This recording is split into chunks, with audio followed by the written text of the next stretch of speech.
Qualitative Analysis Lab 2, and this is unknown A.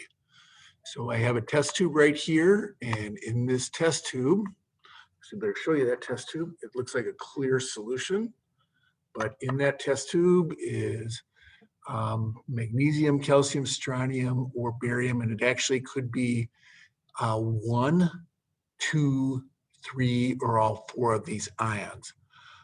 Ultimately, you are going to answer a yes or no for whether I have magnesium, calcium, strontium, and barium. For each ion, you're going to put a yes or no, and you will use supporting evidence to defend that, which you'll find in the general information video on the unknowns and the details about that.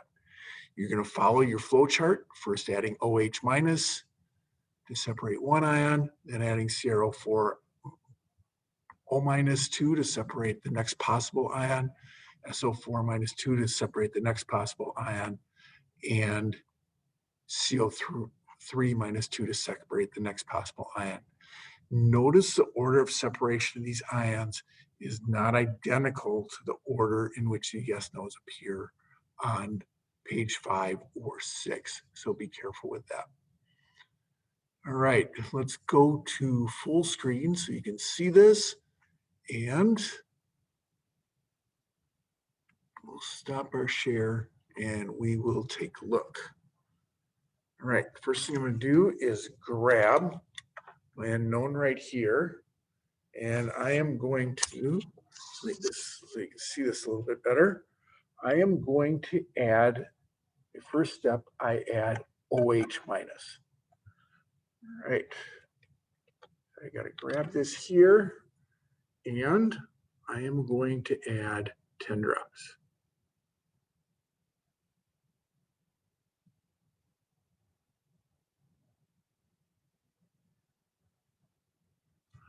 It doesn't look like much is happening, but I kind of see a little cloud thing right in there. And remember, with this first test, you want to give it a good mix once or twice.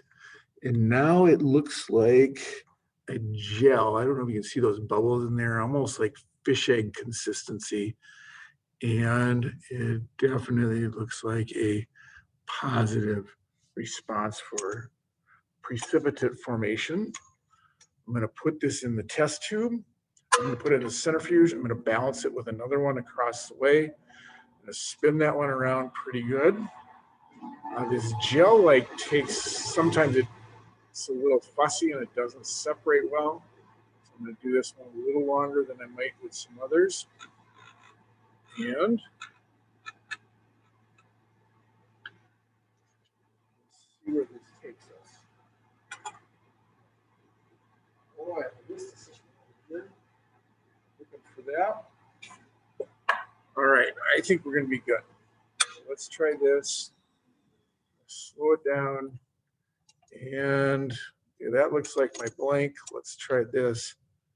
Okay, so you can see cloudiness on the bottom, but it cleared the rest of it, which is good because then it won't interfere. So there's a solid fluffy cloudiness on the bottom, and then clear solution for the rest of the way, which I can go to my next step. All right, now in my next step, I am going to add CrO4 minus 2. I'm going to watch right away to see what happens to this.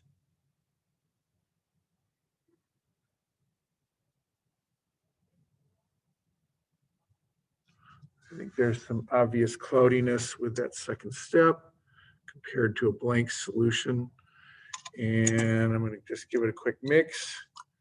My fingers, I'm going to give that a spin.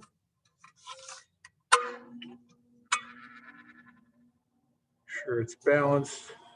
And then get my next reactant to be ready for when we go to that.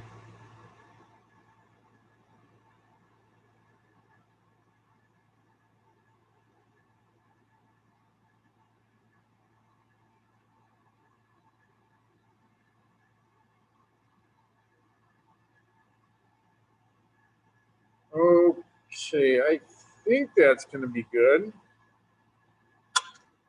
We'll find out. If not, I can re-centrifuge. And I'm looking here, and it looks like the yellow is cleared out. And I like having a little bit of yellow left. It means that I have an excess of my chromate, which is good. So that other ion doesn't interfere. And this is kind of the chunky or the solid left behind. And then I'm going to test my liquids with the next thing. So this one I add SO4. Watch really closely. This is a hard one to see.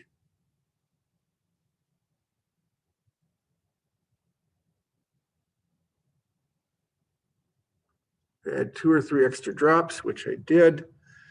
And then what I'm going to do, I'm not seeing anything yet, but this is where I'm kind of waiting to see if it frosts the glass.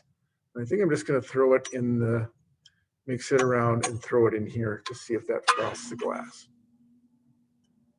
Okay, it was yellow, but it didn't really look cloudy. It looked like I could see through that pretty well.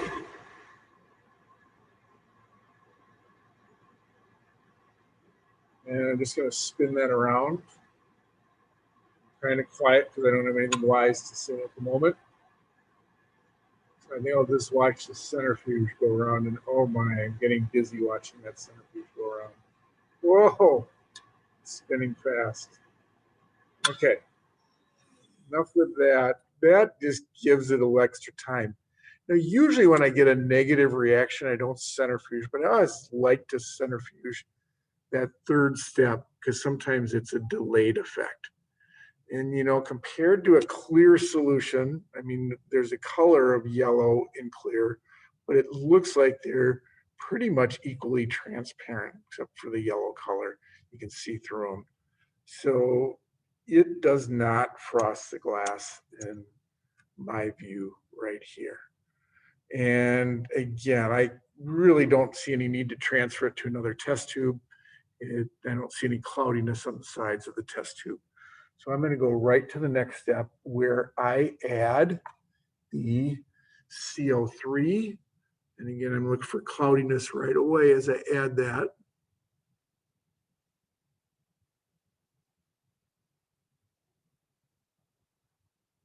It's kind of interesting. It looks oily as I put the drops in, but not really cloudy. So oily, it kind of looks oily, but it doesn't seem to be getting cloudy, and I can see through that pretty well, and it mixes right in.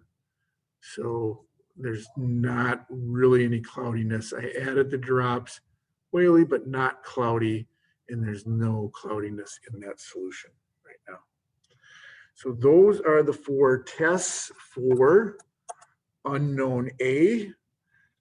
Follow your flow chart, and again, look at the general information on the unknowns if you have questions about the process and expectations for that. Thanks for watching Unknown A.